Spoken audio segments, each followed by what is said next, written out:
ചേച്ചി, കാർഡ് നാളെ കിട്ടും. നരേന്ദ്രൻ സാർ എങ്ങനെ, ദേഷ്യമൊക്കെ മാറിയോ? സമ്മതിപ്പിച്ചു, ഒരു വിധത്തിൽ സമ്മതിപ്പിച്ചു. നാളെ മുതൽ ക്ഷണം തുടങ്ങുക. ഞാൻ രാവിലെ ഇറങ്ങും. ഒരു ദിവസം 25 വീടുകളിൽ വീതം നമ്മൾ പോകും. ഞങ്ങളും വിളിക്കും ദിവസം 25 വീട്ടുകാരെ.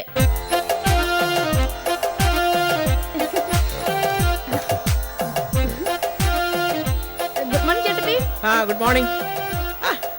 അല്ല, ശ്രീമതി ശ്രീമാനും ഉണ്ടല്ലോ. വരാം വരാം. ഇരിക്കും നരേന്ദ്ര. നേരിട്ട് തന്നെ കൊടുത്താൽ മതി. ആർക്കാ കല്യാണം? അയ്യോ, കല്യാണമല്ല, ബർത്ത്ഡേ ചേട്ടത്തി. ആതിരയുടെ. അല്ല, അതിനിങ്ങനെ ഇൻവിറ്റേഷൻ കാർഡൊക്കെ ആയിട്ട്. അയ്യോ അറിയ ചേട്ടത്തി, ഇപ്പൊ ബർത്ത്ഡേക്ക് ഉണ്ട് ഇൻവിറ്റേഷൻ. 500 കാർഡ് അടിച്ചു. കാർഡൊന്നിന് എത്ര രൂപയായി? 10 രൂപ. 5000 രൂപ. എന്താ ചേട്ടത്തി? ഹേ, ഇന്ത്യക്കാരന്റെ പ്രതിശീർഷ വരുമാനത്തിലും എത്രയോ കൂടുതലായി ഒരു ബർത്ത്ഡേ കാർഡിനെന്ന് ആലോചിച്ചു പോയതാ കൊച്ചേ. അതെ അതെ, ഇങ്ങനൊരു ആവശ്യത്തിന് കാശ് നോക്കണ്ടെന്ന് വിചാരിച്ചു ചേട്ടത്തി. പിന്നെ ചേട്ടത്തി നേരത്തെ എത്തണേ. കൊള്ളാം, അത് പിന്നെ പ്രത്യേകിച്ച് പറയണോ? നമ്മുടെ കുഞ്ഞല്ലയോ ആതിര? അതെ അതെ. നരേന്ദ്രൻ എന്താ ഒരു മൂഡ് ഔട്ട് പോലെ? എന്നാ ഞങ്ങൾ ഇറങ്ങട്ടെ ചേട്ടത്തി? ആയിക്കോട്ടെ, ഞാൻ ഈ ഇൻവിറ്റേഷൻ കാർഡ് വീട്ടിൽ വരുന്നവരെയൊക്കെ കാണിച്ചോളാം. അല്ല, ഇപ്പോഴത്തെ കാർഡുകളൊക്കെ പ്രദർശന വസ്തുക്കളാണല്ലോ. കണ്ടോ, കാർഡിന്റെ മതിപ്പ് കൂടുന്നു കണ്ടോ? നരേട്ടനാദ്യം ഒരു മടിയും പേടിയൊക്കെ ആയിരുന്നു. പാവം, 2-3 ബർത്ത്ഡേ ആകുമ്പോ ഒക്കെ മാറിക്കോളും ഇല്ലയോ? വരട്ടെ.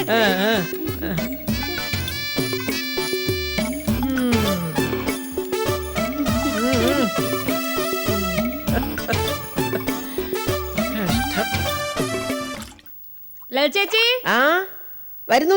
കുറച്ച് വെള്ളം ഇങ്ങ് എടുത്ത് എനിക്ക് കുടിക്കാൻ.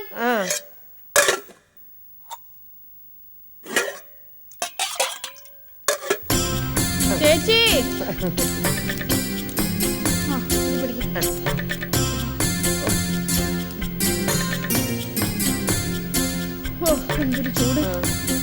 സാധനത്തിന് ചൂടിലാണെന്ന് തോന്നുന്നല്ലോ. ബർത്ത്ഡേക്ക് ക്ഷണിക്കല് നരേട്ടന് അത്രയ്ക്ക് ഇഷ്ടപ്പെട്ടിട്ടില്ല. പക്ഷെ വേണ്ടപ്പെട്ടവരെ വിളിക്കാതിരിക്കാൻ പറ്റുമല്ലോ ചേച്ചി. ഇവിടെ ആളും പേരും ഒക്കെ ഒന്ന് നിറയുമ്പോ നാണക്കിടക്ക് താനെ മാറിക്കൊള്ളും. 100-150 പേരെ വിളിച്ചിട്ടുണ്ട്. ഇതുപോലൊരു പ്രധാനപ്പെട്ട ആഘോഷമാകുമ്പോ നേരിട്ട് തന്നെ ചെന്ന് വിളിക്കണ്ടേ? മാത്രല്ല, പെണ്ണുങ്ങളും കൂടി പോയി വിളിച്ചാലേ വീട്ടിൽ നിന്ന് പെണ്ണുങ്ങൾ വരുള്ളൂ. ചേട്ടത്തി, എന്റെ ഫ്രണ്ട്സ് കുറച്ച് പേര് വരും കേട്ടോ. സുഗുണന്റെ ഫ്രണ്ട്സോ? അതാരാ? അങ്ങനെയൊന്നുമില്ല, ഇവിടെയൊക്കെ വെച്ച് കണ്ടു പരിചയപ്പെട്ട കുറച്ച് പേര്. നാളെ ഒരു സമയത്ത് നമ്മളത് ചോദിക്കരുതല്ലോ. എന്നാലും സുഗുണ, നിന്റെ വീട്ടിലൊരു ഫംഗ്ഷൻ നടന്നത് നമ്മളെന്നും വിളിച്ചില്ലല്ലോ. സാരമില്ല, മാക്സിമം പേരെ വിളിച്ചോളൂ. ഒന്നിനും ഒട്ടും കുറവ് വരുത്തണ്ട.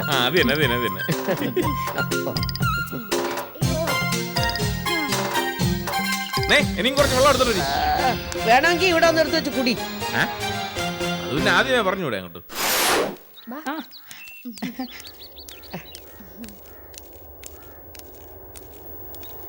വെളിയിലും കാണുന്നില്ലല്ലോ.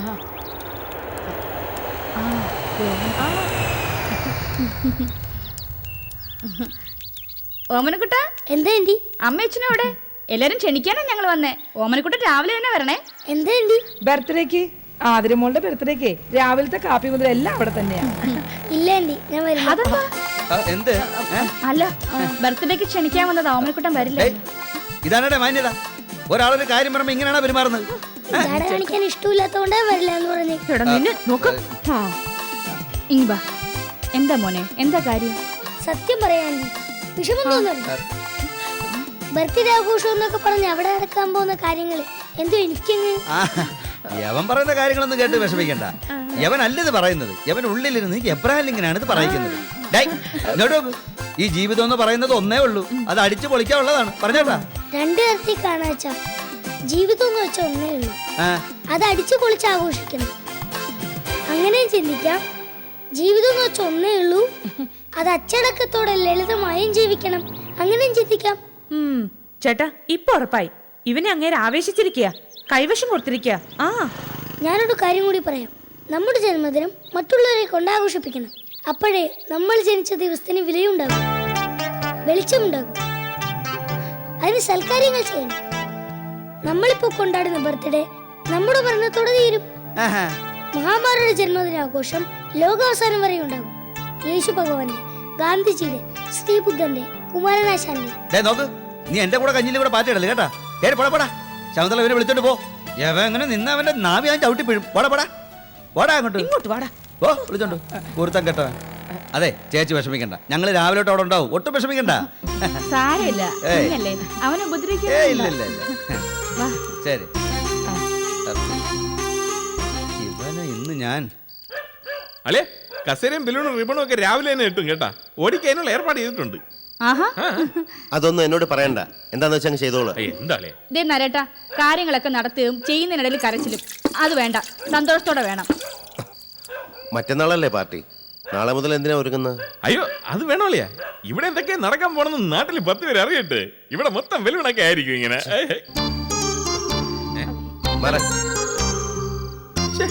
അളിയെന്ത് ഇതൊന്നും ഇഷ്ടപ്പെടാത്ത പോലെ. ഇതൊക്കെ ഒന്ന് കഴിഞ്ഞോട്ടെ, എല്ലാം ഇഷ്ടപ്പെടും.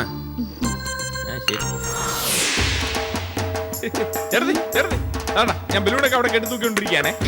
ആ പിന്നെ അതുപോലെ ആ സൈഡിലുള്ള മൂല ഞാൻ അങ്ങ് ഒഴിച്ചിടും കേട്ടാ. അതെന്തിനാ സൂണ? നമ്മൾ ഈ പ്രസന്റേഷൻ കൊണ്ടുവരുമ്പോ ഇങ്ങനെ കുന്നുകൂട്ടി വെക്കണ്ടേ. പിന്നീടല്ലേ ഞാൻ ചില നമ്പറുകളൊക്കെ ഇറക്കാൻ പോയാണ്. നമ്പരോ? എന്ത് നമ്പര്? ഇപ്പൊ ഈ വ്യാജ സീഡി പോലെ വ്യാജ പ്രസന്റേഷന്റെ കാലമല്ലേ. ഈ വങ്കാളം പൊതിയും കൊണ്ട് വരും, അതിനകത്തിരിക്കുന്നുണ്ടല്ലോ ചക്കക്കുരു പോലത്തെ ഒരു പ്രസന്റേഷൻ ആയിരിക്കും. ആ നമ്പറിൽ നമ്മളെടുത്ത് ഇറക്കാൻ സമ്മതിക്കരുത്. കൊണ്ടുവരുന്ന പ്രസന്റേഷനിലേക്ക് ചെറിയ ചെറിയ ക്വാഡുകൾ ഇട്ട് വിടും. ഗസ്റ്റുകൾ പിരിഞ്ഞാ പിന്നെ ഉടൻ തന്നെ നമ്മൾ ഈ കവർ പൊളിക്കുന്നു. എല്ലാവരുടെയും തൊലി പൊളിച്ച് വിടണം കേട്ടാ. ഞാൻ പോട്ടെ, ഇതെല്ലാം കെട്ടി തൂക്കാണ്ട് കേട്ടാ.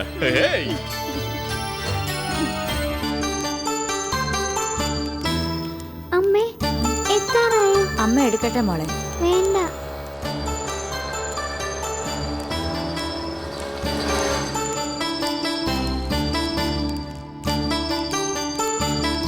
അതെ, ഇവിടെ ആതിര എന്ന് പറയുന്ന വീട് ഒരു ലീലാവതിയുടെ.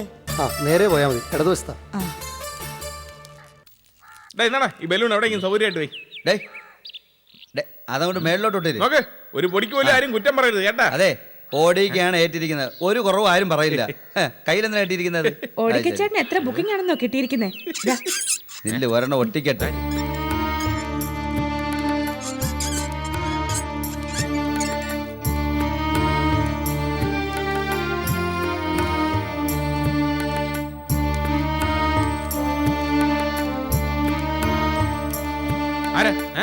ഓ ഗസ്റ്റ് ആയിരിക്കും, നേരത്തെ ഇങ്ങ് വന്നതായിരിക്കും. കയറിയിരിക്കണം, അകത്തോട്ടിരിക്കണം. അതെ, ലീലാവതി ഒന്ന് വിളിക്കാവോ? നാളത്തെ പാർട്ടിയുടെ ഒട്ടിര്. പേഴ്സണൽ കാര്യം പറയാനുണ്ടെങ്കിൽ ഇപ്പൊ സമയം ഉണ്ടാവും തോന്നുന്നില്ല. മോക്ക് തീരെ വയ്യമ്മേ, നമുക്ക് പോവാം. പോവാം മോളെ, ഇപ്പൊ പോകാം. ഒന്ന് വിളിക്കാവോ? ലീലാവതിയെ കണ്ടിട്ട്. ലീലാവതിയാ? നിങ്ങളെന്തോ മടിയിലിരുത്തിയാ പേരിട്ടിരിക്കുന്നത്? അതെ, ആര് സംഗതി പറയണം. നിങ്ങൾ എവിടെ നിന്ന് വരുന്നത്? ആരാ? ആരെന്താ വേണ്ട. ആരാ?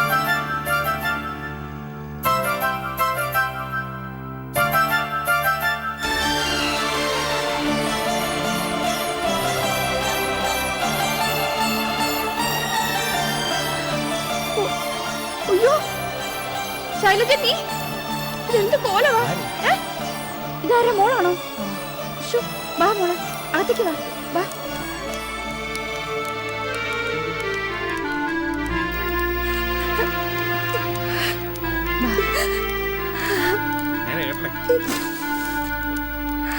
കരയാതെ കണ്ണു തുടയ്ക്ക്. ഇരിക്കും. വല്ലതും കഴിച്ചായിരുന്നോ?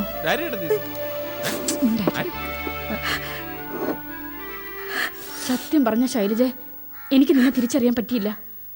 10 വർഷങ്ങൾ ഇത്രയും വലിയ മാറ്റം വരുത്തുവോ? കൂടെ പഠിച്ച ഫ്രണ്ടായിട്ടല്ല, ഒരു സഹായം ചോദിക്കുന്ന ആളായിട്ടാ നിന്റെ മുന്നിൽ ഇപ്പം ഞാനിരിക്കുന്നത്.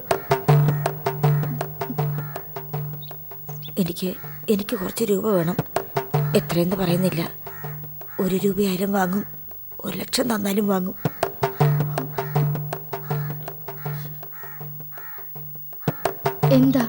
എന്താ കാര്യം? മോളുടെ അച്ഛനെവിടെ? മരിച്ചു.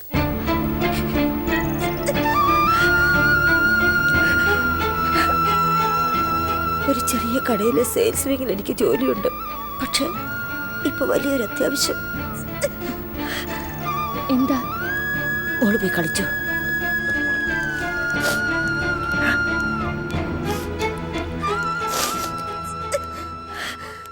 മോൾക്ക് ഹാർട്ടിന് അസുഖം.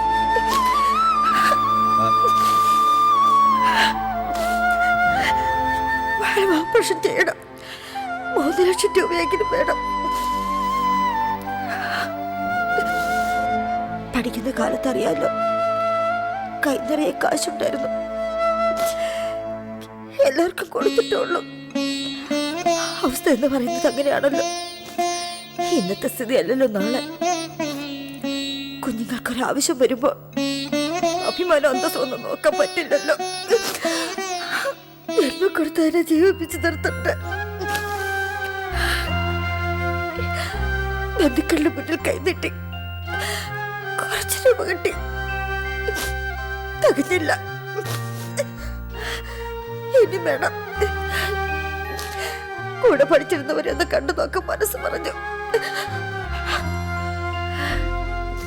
നാളെ ഇവിടെ ഒരു ആഘോഷം നടക്കാൻ പോവാണെന്നറിയാം. കളിയുടെ ചിരിയുടെ ഇടയില് ഞാനിങ്ങനെ കരച്ചിലുമായിട്ട് ക്ഷമിക്കണം. വേറെ നിവൃത്തിയില്ല ചിട്ട. എന്റെ പോക്ക് വേണ്ടിയ എന്തെങ്കിലും സഹായിക്കാൻ പറ്റുമോ?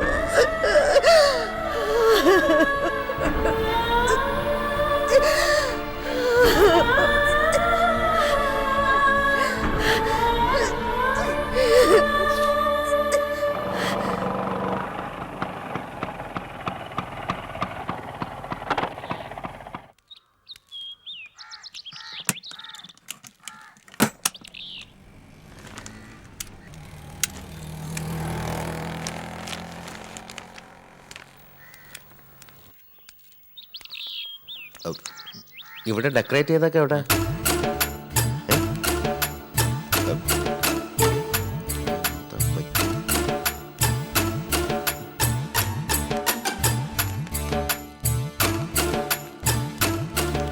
ലീലാവതി,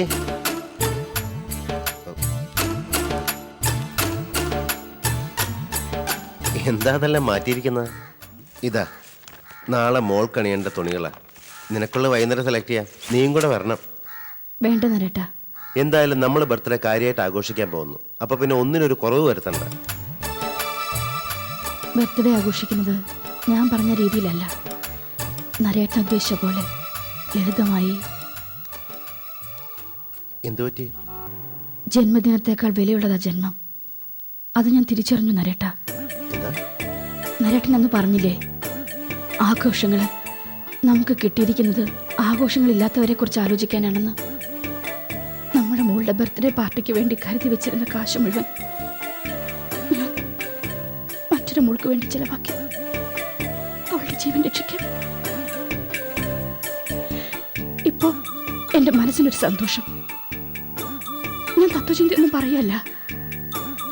മുറ്റം നിറച്ച് വർണ്ണക്കടലാസ് കെട്ടിയിരുന്നല്ലോ, അതിനേക്കാൾ കൂടുതൽ കളറും തിളക്കമൊക്കെ എന്റെ മനസ്സിന് വീടിന് കിട്ടി. അപ്പൊ പിന്നെ കടലാസിലെ നിറം അർത്ഥശൂന്യമാണെന്ന് തോന്നി. അത് മാറ്റിക്കളഞ്ഞ് ബലൂണുകൾ കെട്ടിത്തൂക്കിയിട്ടിരിക്കുന്ന കണ്ടപ്പോ എനിക്ക് തോന്നിയത് ആ സംഭവം ഊതി വീർപ്പിച്ച് നാട്ടുകാരെ കാണിക്കാൻ തുടങ്ങിയിരിക്കുകയാണെന്ന. അതും പൊട്ടിച്ചു. ദൈവമായിട്ടാ ഈ ബർത്ത്ഡേ ആഘോഷിക്കാൻ തോന്നിച്ച്. അതുകൊണ്ടാണല്ലോ ലോൺ എടുത്ത് കുറെ കാശ് നമ്മൾ കരുതി വെച്ച്. അതുകൊണ്ടാണല്ലോ ഈ ഒരു അവസരത്തിൽ ശൈലജ എനിക്ക് സഹായിക്കാൻ പറ്റി. ഇപ്പോഴാ നീ ശരിക്കും എന്റെ ലീലാവതിയായ.